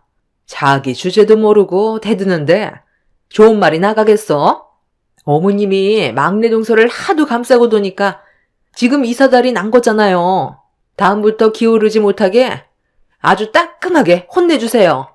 그리고 서방님도 그래요. 자존심도 없어요? 동서 밑에서 월급 받아가며 생활하는 거 쪽팔리지도 않아요?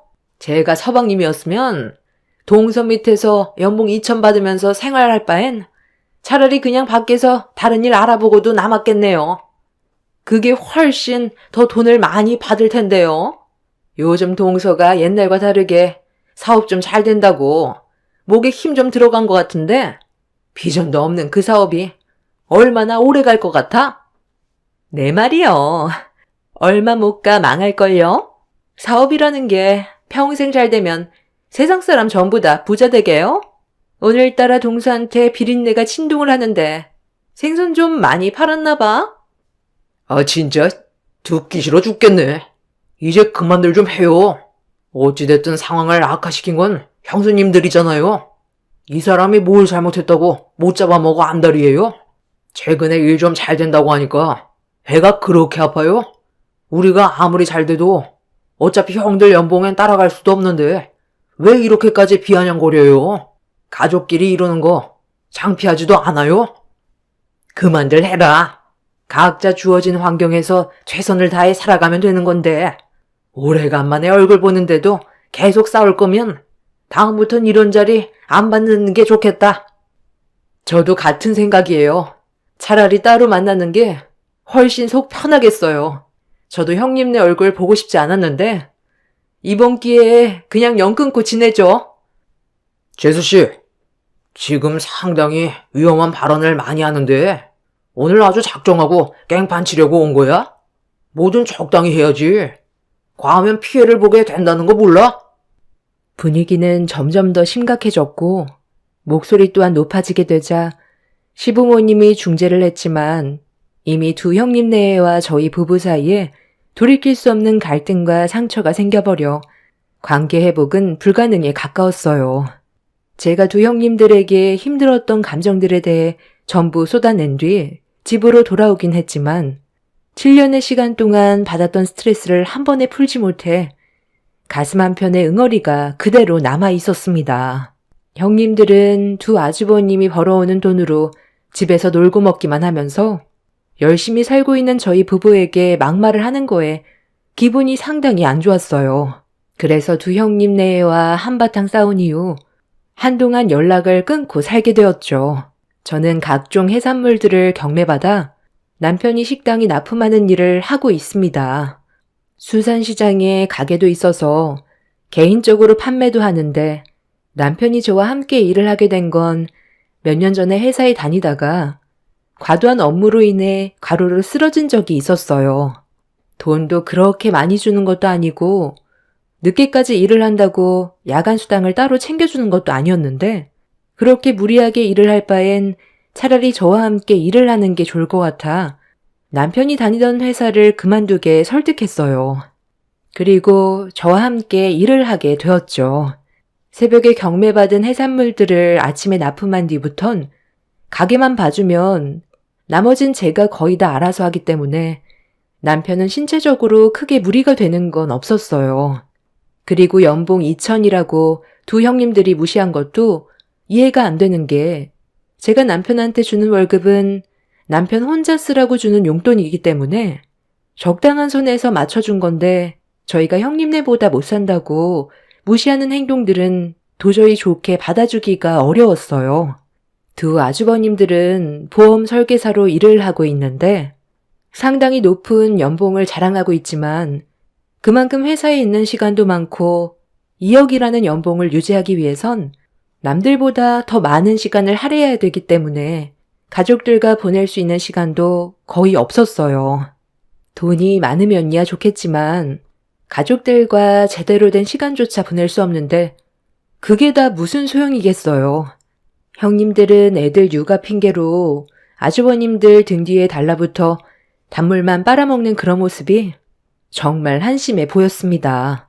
본인들이 만족하면서 살면 그걸로 그만인 거지 저희 부부를 무시하는 행동은 도저히 용납할 수가 없었어요. 차라리 얼굴 안 보고 사는 게 저희 부부는 훨씬 속 편했고 시댁에 갈 때는 두 형님들과 마주치지 않는 시간으로 잡아 시부모님을 배웠네요. 그렇게 얼굴 안 보고 지내다 보니 스트레스를 안 받아도 돼서 너무 편했는데 몇 달 뒤 예상치 못한 일이 생겼습니다. 첫째 아주버님이 갑자기 저에게 전화를 했는데 결혼 생활하는 동안 단 한 번도 따로 연락한 적이 없어서 좀 당황스러웠지만 무슨 용건인지 드러나 보려고 전화를 받았습니다. 아주버님은 가게 마감 시간 때 잠깐 얼굴 좀 보러 가도 되겠냐며 저와 진지하게 할 말이 좀 있다고 하길래 일단 무슨 상황인지 정확하게 말을 하지 않아서 가게로 오라고 하긴 했지만 뭔가 느낌이 좀 안 좋았어요. 그렇게 마감 시간이 되었을 때 두 아주버님들이 저희 가게로 들어왔고 남편과 저는 무슨 이유 때문에 한 번도 오지 않았던 가게로 온 건지 이유를 물어봤어요. 잠시 머뭇거리던 첫째 아주버님은 조심히 입을 열었습니다.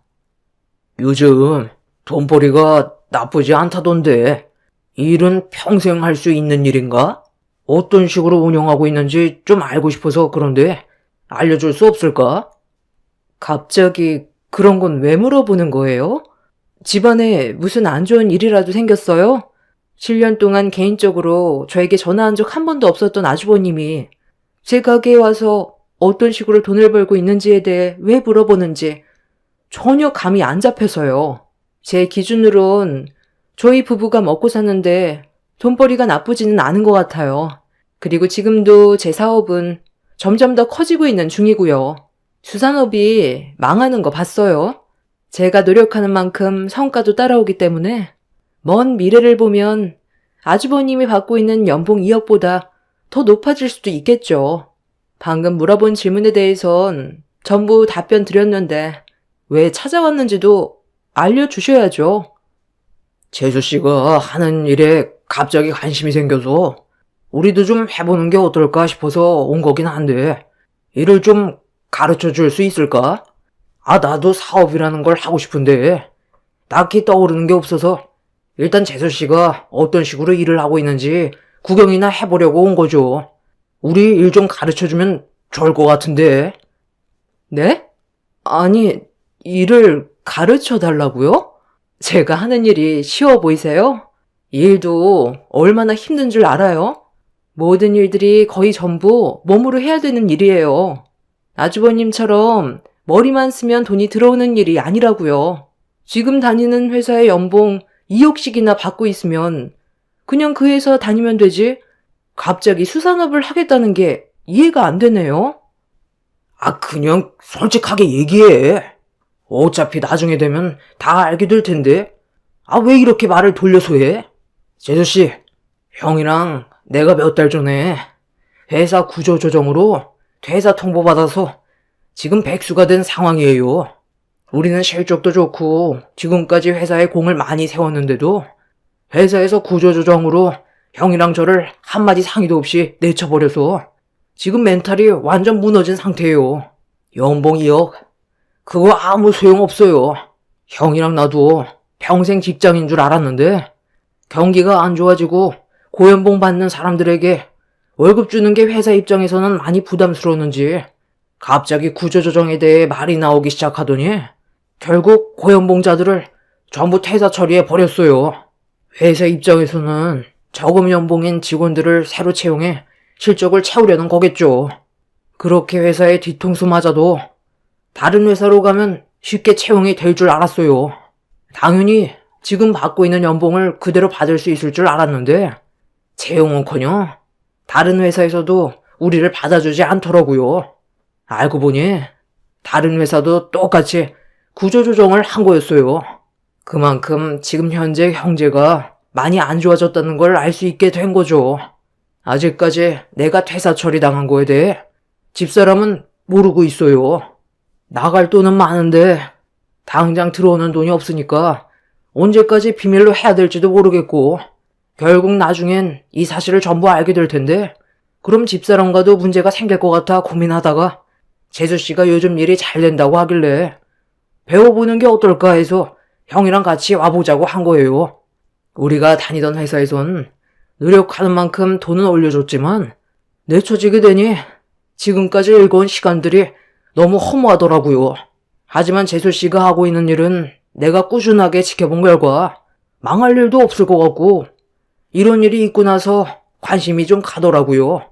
집사람한테는 당분간 비밀로 해주고 괜찮다면 일 좀 배울 수 있을까요? 저희 부부는 두 아주버님 말에 엄청난 충격을 받았어요. 평생 잘 다닐 수 있을 줄 알았던 회사에서 갑자기 예고도 없이 구조조정으로 인한 퇴사 방침을 받아들일 수밖에 없었다는 말을 들었을 땐 믿기 어려울 정도였어요. 연봉 2억이나 받던 사람들도 회사의 말 한마디면 내려올 수밖에 없다는 걸 알게 되었던 거죠. 반대로 저희 가게는 입소문이 좋게 나서 다른 가게에서도 저희 해산물을 납품받고 싶어서 전화도 많이 오고 일이 잘 풀리고 있었기 때문에 퇴사당한 두 아주버님들을 봤을 때 사람 일은 한 치 앞도 모른다는 걸 그때 처음 느껴보게 되었네요. 두 아주버님들이 다른 사업도 아닌 제 사업을 선택했던 이유는 사무실에서 펜이나 굴리고 있었던 두 형제가 특별히 잘하는 것도 없고 음식점을 차려도 성공할 수 있다는 확신이 없었던 터라 확실하게 자신들이 성공을 이룰 수 있는 걸 찾아봤을 때 제가 하는 일이 제일 안전하다고 생각한 것 같았습니다. 수산시장에서 가게를 운영하면서 손님도 받지만 저희 가게에 오신 손님들 중에 식당 사장님들도 많기 때문에 저희 가게 해산물들이 품질이 좋으면 지속적인 거래도 이루어져서 노력한 만큼의 성과가 확실하다는 걸 두 아주버님들이 지켜봐오면서 내색은 안 했지만 많은 걸 느끼고 있었던 것 같았어요. 그래서 제 일을 더욱더 배우고 싶어 했습니다. 저희 부부는 최근에 일이 많아져서 신경 써야 될 일들이 한두 개가 아니었던 상황이라 의논해보고 다시 연락을 주겠다고 했어요. 두 아주버님들이 퇴사 처리를 당했다고 그대로 끝이 아닌 다른 방법을 찾아보려고 움직이는 모습이 보기는 좋았습니다. 집안의 가장이고 당장 먹고 살 길을 찾아야 했던 터라 자존심 같은 건 이미 버린 상태였어요. 저희 부부는 집으로 돌아가서도 한참 동안 대화를 나눴고 결국 두 아주버님에게 일을 가르쳐 주기로 결정을 내리게 되었습니다.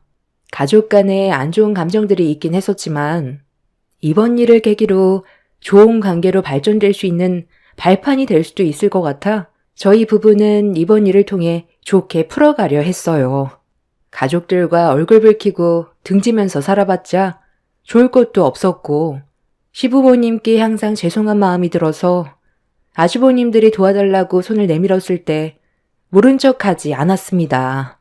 그렇게 아주버님들의 부탁으로 형님들한테는 비밀로 하고 제 가게에서 일을 배우기 시작했어요. 두 아주버님들은 생각했던 것보다 일의 습득력이 상당히 빨랐고 의욕이 불타올랐습니다. 전혀 다른 분야의 새로운 도전인데 배우는 일에 불만을 가지지 않고 모든 일을 즐겁게 받아들이는 게 상당히 보기 좋았어요. 집으로 돌아와서 남편이 아주버님들과 나눴던 대화를 저에게 들려주었는데 사무실에서 펜만 굴리고 있는 모습이 닭장에서 사육당하는 기분이 들었고 일에 치여 우울증까지 왔었지만 저희 가게에서 일을 배우는 동안 많은 사람들과 만나고 해산물을 다루는 기술들에 재미를 붙이고 있는 중이라는 말을 들려주었습니다. 무엇보다 몸을 움직이다 보니 건강도 좋아지고 스트레스도 풀린다면서 지금의 일에 만족도가 높다는 걸 남편을 통해 들을 수 있었어요. 그런 말을 듣게 되니 저 또한 아주버님들한테 하나라도 더 알려주고 싶었고 다시 자리를 잡을 수 있게 도와주고 있었는데 예상치 못한 상황이 펼쳐졌어요. 시부가 잠깐 자리를 비운 사이 시모 혼자서 대청소를 하던 도중 물건을 옮기다가 허리가 삐끗하는 바람에 누워만 계신 중이라는 시부의 전화를 받게 되면서 모두가 시댁으로 모이게 되었습니다. 다행히 크게 다친 건 아니라는 말에 가족들 모두 안심을 할 수 있었고 시모가 과일이 드시고 싶다고 하셔서 주방에서 과일을 깎고 있었는데 형님들이 다가와 저에게 말을 붙였어요. 별로 상대하고 싶지 않았는데 첫째 형님의 말에 또다시 기분이 안 좋아지기 시작했어요. 서로 감정이 안 좋으면 최대한 조심해야 되는 게 맞는 건데 또다시 제 감정을 건드리는 말들을 계속해서 툭툭 던지고 있었네요. 그 과일 나는 못 먹겠다. 동서가 깎은 과일에서 생선 비린내가 나는데 어떻게 먹을 수 있겠어? 내가 먹을 건 내가 알아서 깎아 먹어야 되겠네. 그 일 언제까지 할 거야? 애들 학교 가면 부모가 무슨 일 하는지 물어볼 텐데 수산시장에서 생선 판다고 하면 또래 애들한테 비린내 난다고 엄청 놀림 당하겠네. 할 일이 그렇게 없어? 많고 많은 사업 중에 왜 하필 수산업이야? 그것도 남자도 아니고 여자가 그런 일 하는 거 힘들지 않아? 나는 모임 같은 거 있을 때 동서 얘기 한마디도 안 꺼내. 세상 쪽팔리잖아. 생선 장수라고 얘기하면 내 이미지가 뭐가 되겠어? 입에 풀칠하겠다고 열심히 사는 건 좋은데 나는 다른 일을 알아봤으면 좋겠네. 이게 다 서방님 때문에 그런 거죠. 동서라고 생선 만지고 싶겠어요? 서방님이 능력이 없으니 동서라도 뛰어들어야죠. 형님이랑 저는 남편 잘 만나서 집에서 편하게 애 돌보면서 생활비 받아 쓰고 있잖아요. 어떤 남자를 만나냐에 따라 여자 인생이 바뀐다니까요. 동서는 남자복 지질이 없네. 불쌍한 인생이야. 형님들은 좋은 남편 만나서 좋겠어요. 인생 참 편하게 사네요. 그 행복이 언제까지 가려나. 아주버님들만 믿고 있다가 나중에 문제라도 생기면 형님들도 사회로 뛰어들어야겠네요. 왜 이렇게 남일 같지 않을까? 저는 그이랑 함께 사는 거 너무 만족하고 있는데요. 우리 가정에 신경 쓰지 말고 형님들 가정에나 신경 쓰세요. 어머, 동서가 우리 집안 걱정을 다 하네. 내가 사회로 뛰어들 날이 올 것 같아? 그런 날은 평생 오지 않을 거야. 연봉 2억 받는 남편이 있는데 내가 왜 일을 해?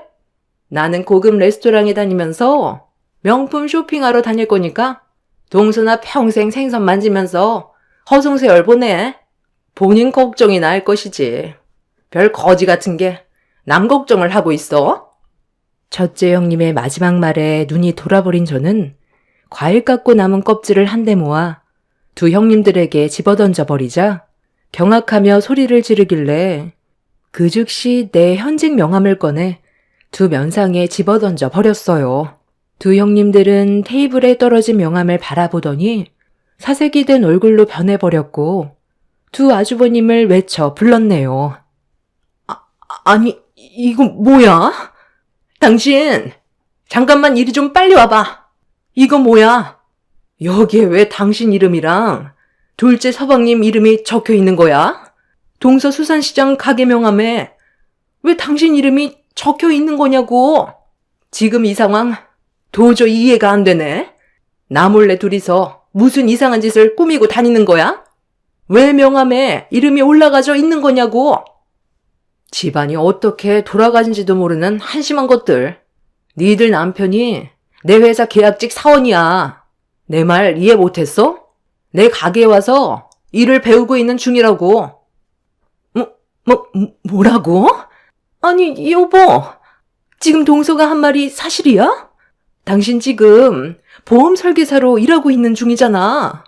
이번 달도 나한테 생활비 줬는데 이게 다 무슨 말이야? 그거 내가 저금해둔 돈을 빼서 당신한테 준 거야. 형이랑 나 몇 달 전에 이미 회사에서 구조조정으로 퇴사 통보 받았어. 다른 회사에 들어가 보려 했지만 전 직장보다 업무량은 많은데 연봉을 절반밖에 줄 수 없다길래 다른 방법을 생각해 보다가 재수 씨가 하는 일이 비전이 있을 것 같아 배우고 있는 중이었어. 성과가 확실하게 나오면 그때 당신이랑 얘기하려고 그랬지. 당신이 재수 씨가 하는 일을 끔찍하게 싫어하는데 내가 재수 씨 밑에서 일을 하겠다고 하면 허락해 줬겠어? 형이랑 진지하게 고민하고 내린 결정이야. 안 그래도 요즘 내 몸에서 비린내 난다고 했잖아. 왜 그런 냄새가 났는지 이제 이해가 되지? 어차피 이렇게 된 거 그냥 솔직하게 전부 다 털어놓을 테니까 당신도 결정해. 앞으로 살아가는데 생활비도 많이 줄일 거고 검소하게 살 거야. 예전처럼 살아갈 수 없어. 지금 상황이 많이 변했고 나는 이 일을 통해 미래를 봤기 때문에 포기하지 않을 생각이야. 그러니 당신도 이제 나 좀 도와서 같이 일을 배우면 좋겠어. 뭐라고? 지금 회사에서 정리해고 당한 것도 믿기지 않는데 나보고 비린내 나는 수산시장에 들어가서 일을 배우라고? 당신 제정신이야? 나 솔직히 말해서 지금이 훨씬 행복해. 이제야 사람 사는 것 같이 느껴진다고. 당신한테 이 사실을 숨기고 있었던 이유는 내가 어느 정도 확신이 들고 본격적으로 수산업에 뛰어들 준비가 됐을 때 얘기하려 했는데 현재로선 내 마음 변화하지 않을 것 같으니까 당신도 막내 동생네처럼 나랑 같이 이 일을 배웠으면 좋겠어. 보험 설계사 일이 얼마나 힘들었는지 알아? 남들과 치열하게 경쟁해서 이기기 위해 실적을 쌓아야 하니까 하루에도 수백 통 전화를 넣고 기존 고객들에게 사람 좀 소개해달라는 게 기본적인 일이었어. 연봉 2억 만드는 게 쉽게 만들어지는 줄 알아? 당신은 아예 일할 생각도 없이 내가 힘들게 땀 흘려 번 돈으로 흥청망청 쇼핑이나 하고 인생을 즐기며 살았으니 내 심정을 전혀 모르겠지. 이제 상황은 달라졌어. 당신도 이제 놀고 먹은 만큼 일을 해서 돈을 벌도록 해. 어려운 일에 직면했을 때 함께 헤쳐나가야 하는 게 부부 아니야? 나는 자존심 같은 거 버린 지 오래야. 동생네 밑에서 완벽하게 일을 배우고 내 인생도 이제 즐기면서 살고 싶어. 당신한테 선택권은 없어. 나랑 함께 살면 이 일은 피할 수 없는 문제야. 그러니 받아들이고 조만간 수산시장으로 나와. 당신 지금 미쳤어? 나보고 그 비린내 나는 시장에 가서 징그러운 생선을 만지라고? 내가 그동안 어떻게 살아왔는데 그 일을 할 수가 있을 거라 생각해? 나 그럼 이제 백화점 쇼핑도 못하고 친구들과 분위기 좋은 레스토랑에서 음식도 못 먹는 거야? 내가 수산시장에서 일하려고 당신이랑 결혼한 줄 알아? 나는 못해. 차라리 그렇게 살 바엔 이혼하고 내 인생 내가 알아서 살아가는 게 좋겠어. 막내 동서 손 봤어? 저게 여자 손이야? 팅팅 불어터져서 거칠어진 저 손을 보라고. 내 인생에 수산시장에서 일할 날은 절대 없을 거야. 연봉 1억 받아도 되니까 그냥 회사에 출근해. 매달 한 번씩 명품 쇼핑하던 거 두세 달에 한 번 사면 되잖아. 두 형님들은 수산시장에서 저처럼 일을 할 수 없다며 고함을 질렀어요. 갑작스럽게 변해버린 상황을 받아들이기가 힘이 들었는지 한바탕 난리가 났고 두 형님 내외는 언성을 높이면서 서로의 입장에 대해서만 얘기하고 있었습니다. 결국 두 형님들은 절대로 저처럼 일을 할 생각은 없다면서 이혼을 선택했어요. 아주버님들도 현실을 받아들이지 않는 형님들에게 실망을 많이 했는지 차라리 이혼하고 속 편하게 사는 게 좋을 것 같다면서 매일 사치 부리던 두 형님들이 너무 속물 같았다고 속마음을 꺼내 놓았습니다. 서로에게 엄청난 상처를 줘버린 두 형님 내에는 결국 이혼을 준비하게 되었네요. 그동안 단물만 빨아먹다가 갑자기 쓴물이 들어오니 더는 먹을 게 없다고 판단했는지 두 아주버님에게 등을 돌려 버렸습니다. 그렇게 두 형님 내에는 서로의 생각 차이로 이혼 서류에 도장을 찍고 각자의 길로 돌아섰는데 여기서 또 다른 전개가 펼쳐지게 되었습니다. 두 아주버님들이 그동안 보험 설계사로 일을 해오면서 그래도 많은 고객분들과 친분을 쌓아놓은 이력이 있어서 수산업을 하게 됐을 때 상당히 많은 도움을 받을 수가 있었어요. 보험 설계 일을 했었을 때 고객분들 중에서 음식점을 하시는 분들께 직업을 바꾸게 됐다며 도움을 요청했는데 흔쾌히 받아들여줬고 순조롭게 거래를 성사시킬 수가 있었습니다. 거기에 더해 경매로 받은 좋은 수산물을 납품까지 하게 되자 성과는 눈에 띄게 올라가게 되었고 두 아주버님이 둘이서 힘을 합쳐 움직이니 저희 가게는 급격하게 성장세를 보였어요. 두 아주버님이 그동안 헛된 일을 하지 않았다는 걸 저희와 함께 일을 하면서 증명이 되었고 저희와 함께 일을 하게 되니 그 시너지 효과가 엄청난 성과로 돌아오게 되었죠. 그렇게 직원들까지 몇 명 더 고용을 하게 되면서 두 아주버님들은 영업 쪽으로 빠지게 되었습니다. 그동안 고객을 응대했던 노하우를 그대로 살릴 수 있는 좋은 기회였어요.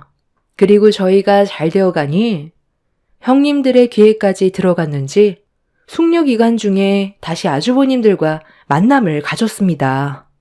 생각했던 거와 다른 전개가 펼쳐져서 두 형님들은 전에 받았던 연봉만큼은 아니지만 그래도 점점 더 좋은 성과가 보이게 되자 다시 생각해 보겠다며 두 아주버님들에게 접근을 했지만 이미 실망을 많이 했는지 두 형님들을 받아주지 않았습니다. 차라리 없는 게 일에 몰두할 수 있고 허튼 돈이 나가지 않는다고 판단한 두 형제는 단단히 마음이 돌아서 버린 듯 했어요. 그리고 두 형님들은 아주버님들과 다시 재결합을 하려고 노력을 했죠. 당장 많은 돈을 벌지 못한다고 했을 땐 뒤도 안 돌아보고 애들까지 내팽개치고 이혼 서류에 도장 찍었으면서 돈 좀 벌린다는 소식을 듣고 다시 접근하려는 모습을 보니 정말 사람이 맞나 싶더라고요. 시부모님 또한 며느리로 받아주지 않겠다고 확실하게 못을 박았습니다. 사람이 살면서 돈도 중요하지만 부부관계의 신뢰도 중요하다고 생각합니다. 위기가 왔을 때 서로 의지해야 되는데 두 형님은 아주버님에게 등을 보였어요. 그리고 그런 모습이 실망으로 다가오게 된 거였죠. 한동안 수산시장에 계속 얼쩡거리길래 너무 속보여서 소금물을 한 바가지 퍼서 두 사람의 얼굴에다가 조금의 망설임도 없이 뿌려버렸습니다. 이대로 가족들과 좋은 관계를 유지하는 게 제일 좋은 방법이겠지만 큰형님 때문에 요즘에 고민이 많습니다. 사람은 변하지 않는다잖아요. 최근에 작은 아주버님은 이혼 후 새 애인도 생긴 눈치예요. 조카에게도 잘해준다며 입이 귀에 걸렸더라고요. 선택은 아주버님 몫이겠지만 저는 묵묵히 아주버님의 길을 응원해 주려고요. 큰형님은 끝내 아주버님을 다시 설득했는지 이번에 저희 앞에 다시 얼굴을 비쳤는데 말로는 저에게 했던 모든 행동들에 대해 사과를 하고 앞으로 잘 지낼 수 있게 좋은 관계를 만들어 가겠다고 했지만 일단 지켜보고 있는 중입니다. 제 밑에서 일을 배우고 있긴 한데 얼마나 갈지 모르겠어요. 큰형님이 아주버님과 다시 힘들게 재결합을 하게 된 만큼 제발 정신 차리고 열심히 살았으면 좋겠습니다. 요즘 날씨가 많이 추워졌는데 건강관리 잘하시고 한 달밖에 안 남은 올해 마무리 잘하시길 바랍니다. 감사합니다.